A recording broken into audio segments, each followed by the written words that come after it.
right, game 3 of the LRA. We have Team Mafia's Nollop versus Team Kraken's Carsi. So good to see both of these players going head to head. Have not really seen Nollop much, but Carsi has been a pretty regular representative for Team Kraken here as we have progressed through the LRA. So game number 3, we'll see who's able to take the lead 2-1 here. Nollop versus Carsi.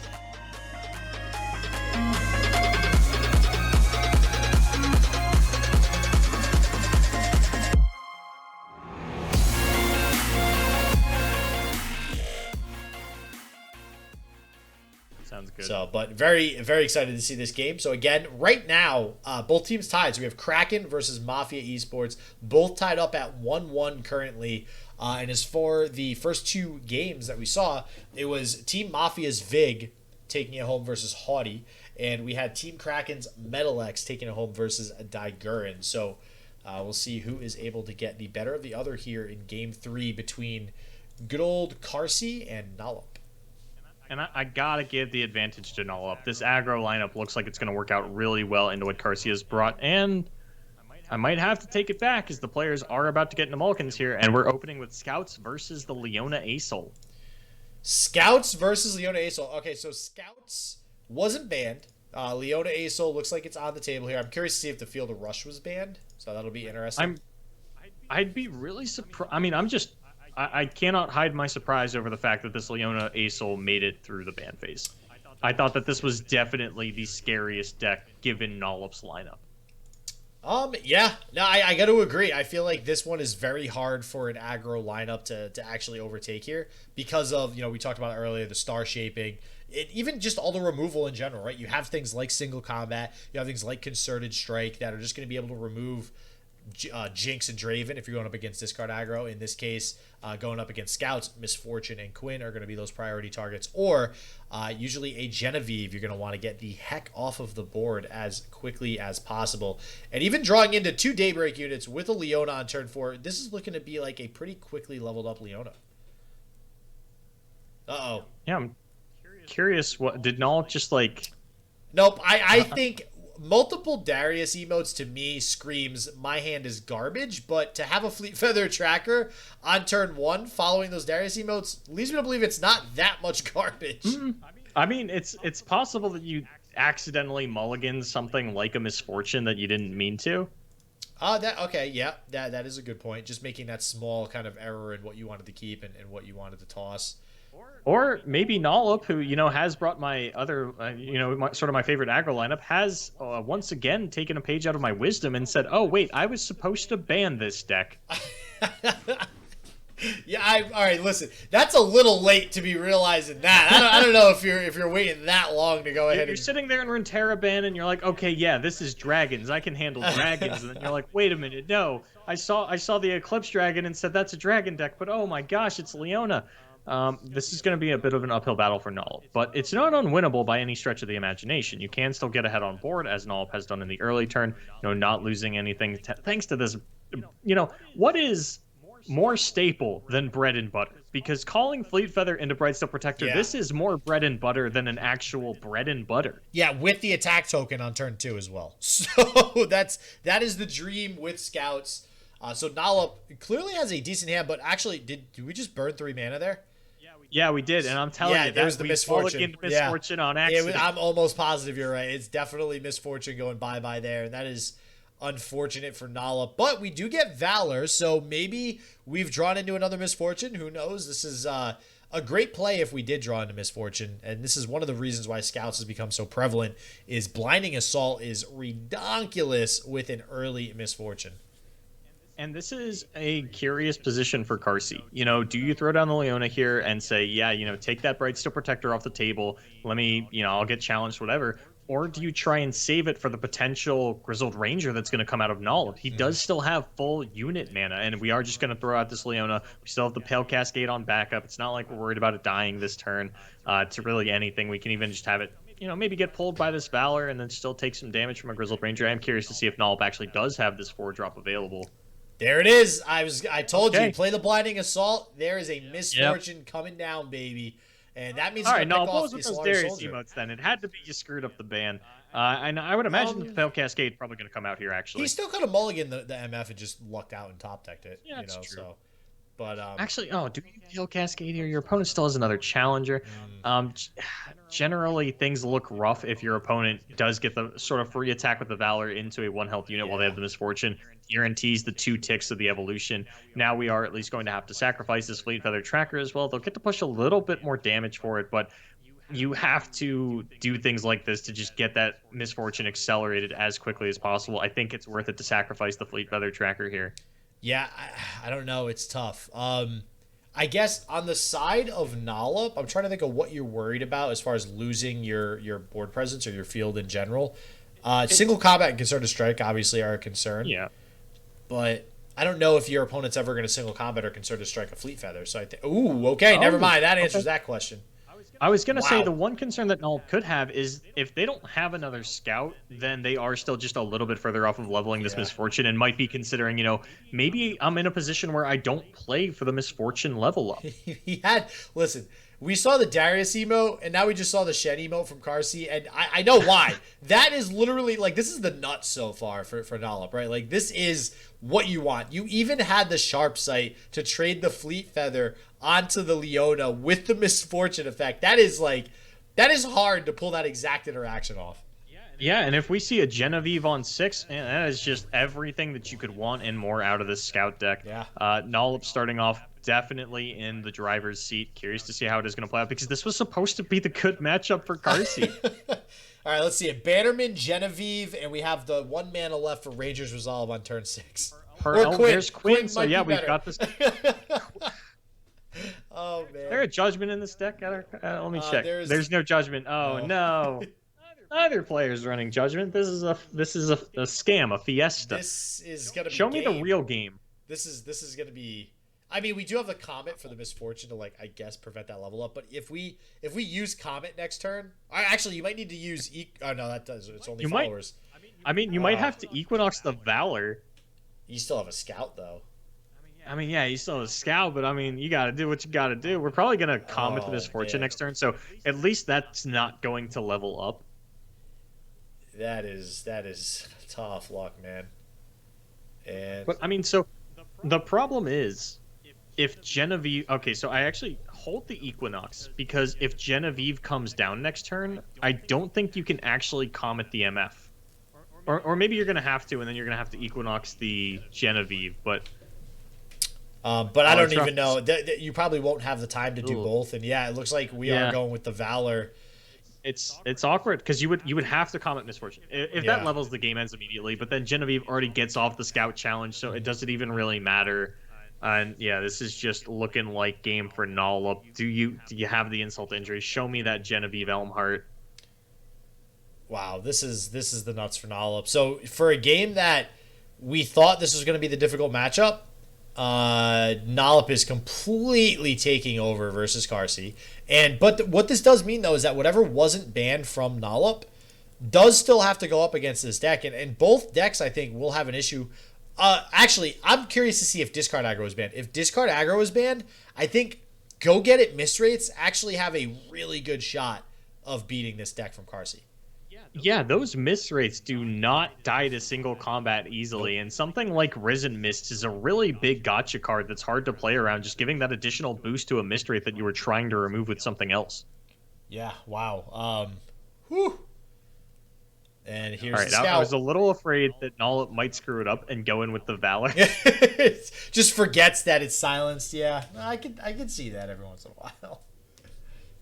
And oh man, this is still a lot of damage that is going to come through at Carsi. Going to fall down to 11 even after this block. You have to commit your entire because Nollop didn't go for a development. You didn't get a chance to get down the Solari Soldier and then get down the Comet. Now you have to Comet the Misfortune. You have no other play. And yeah. Well, I mean, technically you can Sunburst. Yeah. But I mean, I think. Do you still die? No, you don't die. If you block 3, 4, 5, and you do still have Star Shaping. So there is a spot where Carsi can come back. Nollop does still have 6 mana to play with, and if we see, he's not running any copies of Cythria the Bold, so at least you've got that going for you. Yeah, if Genevieve wins the game, I think Relentless Pursuit wins the game. Genevieve does win the game. Relentless wins the game. Yeah, there's a couple of things that Nollop could have here. Single combat could win the game, just killing the unit. I think 3, 6, 7. No, it's only 8 damage. Single combat Relentless. I mean, there is still a Solari Soldier that's playable in Carsi's hand. Sure, it doesn't get the Daybreak buff, but it is still a unit that you can play out as an additional blocker, and that'll take care of that Bright Steel Protector rather nicely. Yeah, and with how long this is taking, I don't think there's a Relentless or a Genevieve in hand. Bannerman wins the game? I think. You need a little bit more. You have to keep the Solari Soldier in mind if we're going for some kind of development. 8. Nollop seems to be overwhelmed on options at the moment, though. Okay, Blinding Assault. So I wonder if this is going to be Blinding Assault into Bannerman. So you have to play the Solari Soldier here, right? Yeah. Well, or you could pass and wait for more development, technically. See where it goes. Not dead yet, but Nollop probably has something else. And Carsi, I mean, pass, play it. Doesn't make a whole lot of difference. I don't think you're making it out of this one alive. Yeah, I guess, so this is my question in instances like this, right? By taking this long to decide, are you really, is there anything you're bluffing to your opponent right now? Like, so I've noticed, and I've been listening to a lot more tournaments lately as we're sort of getting a lot more of them. And I've heard a lot of people talk about in situations like this where like you're roping because you're thinking about the next game. I don't know about you, SJW. I've never thought about the next game while I'm in the middle of one in my life. I'm always thinking about the game. Like, what would I even be thinking about in the next game, right? Like my mulligan strategy? I don't know. It doesn't seem like a realistic option to me, but we're going to go for the pass. This is going to be 8 damage push through. Yeah, no Riposte coming out, no Sharpsight coming out. Sharpsight wouldn't represent lethal, so I mean, maybe there is a Relentless Pursuit. That is definitely going to do it, but I don't know. I'm a little surprised to see Nollop still have 4 mana available and not have lethal. I feel like it's got to be Relentless Pursuit. Yeah, here it is. Yep, there it is. I'm surprised that took so long to like with only 1 mana. Get played out. Yeah, for only 1 mana on the side of Carsi, there's only so many things that they can have, and actually, it's literally only Solari Soldier and Spacey Sketcher. So, and Spacey Sketcher would have been a nothing, right? Because whatever you get from Spacey Sketcher is not going to give you anything. Whoa! What if you get either Serpent or Moonsilver to push down another Spacey Sketcher, get that one in there? All right. So I thought Moonsilver, then I was like, wait, what am I going to play the Moonsilver on? Another Spacey Sketcher. We somehow get a Moonsilver and a Serpent. There's no way you win the game from that position. Like, if you're making plays like that, and I feel like so often, as of late, we've been finding ourselves in positions where we're not talking about what can this player do to come back into the game. We're talking about what can this player do to make it to the next turn, and then almost certainly die on the following turn. So, looks like we are just going to get into the next game here. And let me see if I can go ahead and hopefully I don't break anything going into this game. Yeah, I'm trying to see if I'm not going to break anything either, because I had to restart my client after the last. That was the guinea pig. See, so it's not just me. The coal mine. All right, never mind.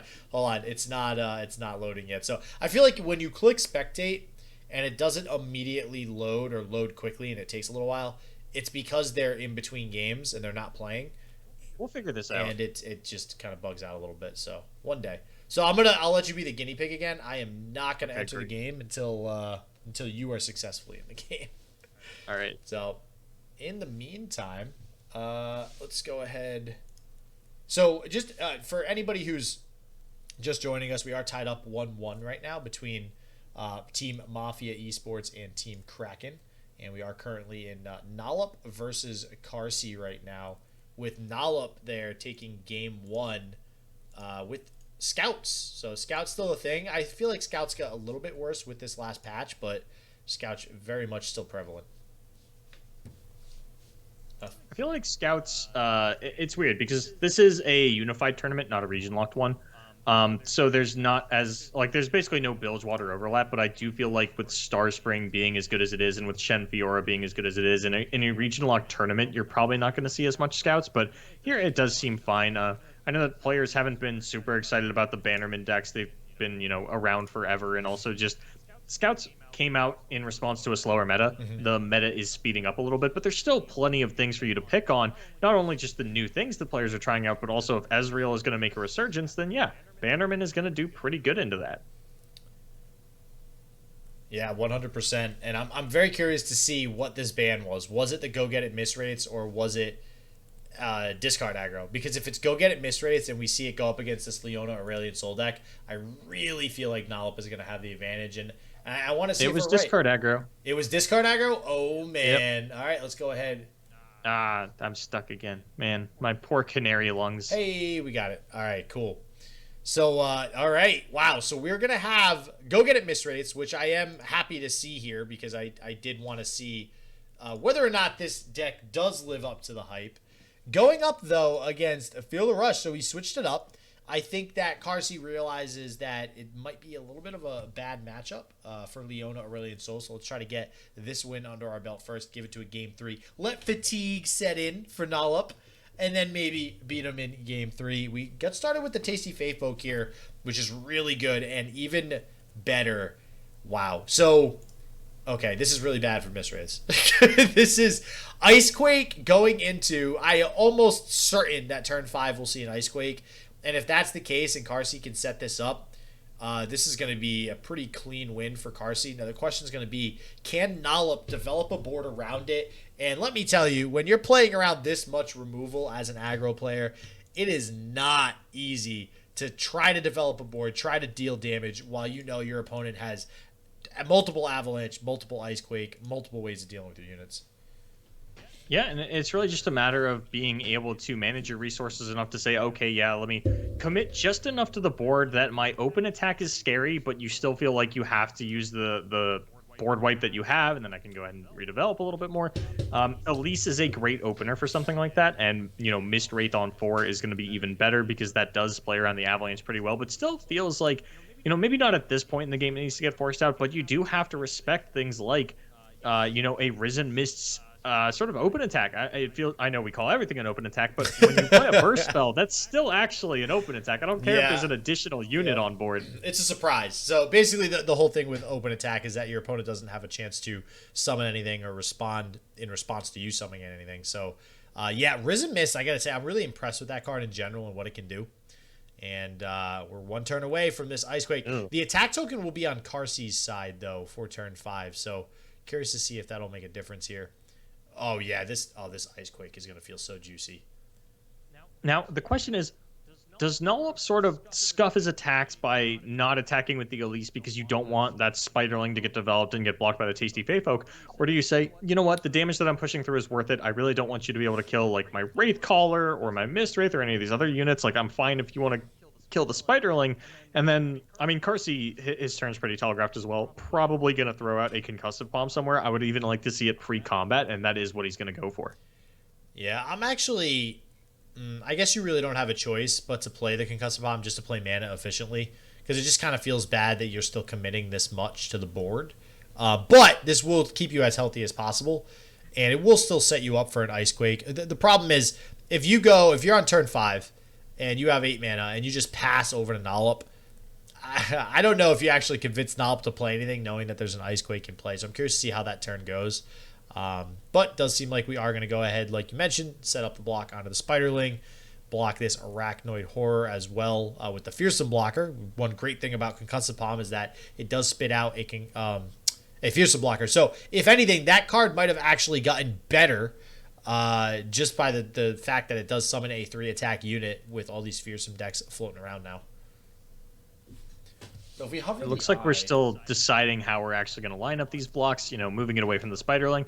And if you do take a block like this, you know, just trying to prevent the Elise level up, actually killing the Elise as well. So not going to have to worry about anything crazy like that, just getting that off the board, setting ourselves up for a better Avalanche. But I mean, Icequake is still available. This is I think this is the position that Nollop wanted to find themselves in, where my open attack is still relatively scary. You don't really have any reactive board wipes, at least in combat ones, you know, no Withering Wail, nothing like that. Just you have slow speed board wipes, so you do put yourselves in awkward positions against decks like this. Avalanche, you know, it's a little bit scary because if Icequake comes out and Nollop responds with "Go get it," I think that's basically the end of the game. You're going to get to have 2 Mist Wraiths out. You're going to redevelop everything. I mean, I guess you're still just only going to have 1 Wraith Caller, 1 Mist Wraith, but that's going to be like 8 damage getting pushed through. And just the pass, Nollop's going to be perfectly fine to take that one. Go in for 8. Yeah, and that's what I figured was going to happen. We just get the pass, and now you get punished with the open attack with the Risen Mist. This is why Risen Mist is so good. Not only does it summon that Mist Ray too, it's going to buff everything else on the field.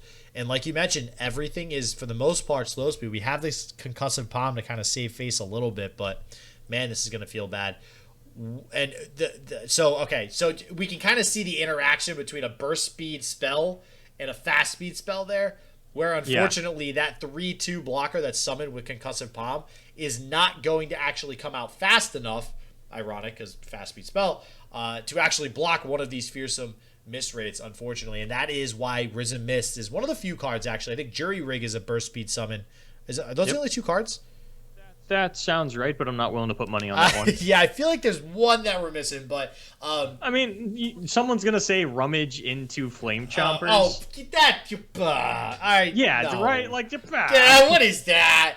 But so, it's interestingly enough, in discard aggro, too, you can get a lot of value off of a 1-cost burst speed spell that summons Scrap Scuttler, because you have buffs to buff the attack, and all of a sudden... your opponent is facing a much larger, wider open attack than they once were. And this is why Risen Mist is so good right now. So I did pass. I'm actually like going through trying to figure out if we got them all. I'm pretty sure we did. And you know what? I'll actually save this for the post game talk because it's extremely off topic. Well, in the meantime, we do see the deny. Make sure you write that down. I want to know what it was you were thinking. But write that down. All right. I'm gonna like make a note for myself that's just not gonna make any sense, 3 minutes from now when this game ends. I'm gonna be staring at it like, so I wrote down Scooby Doo and I don't know what that's supposed to mean. So, oh man, okay, so Doom Beast. Let's talk about Doom Beast. This card, if you're playing Shadow Isles, you play Doom Beast. This card is so good. Almost kind of feels like Crimson Disciple pre-nerf. That's just me personally, as far as playing it in aggro is concerned.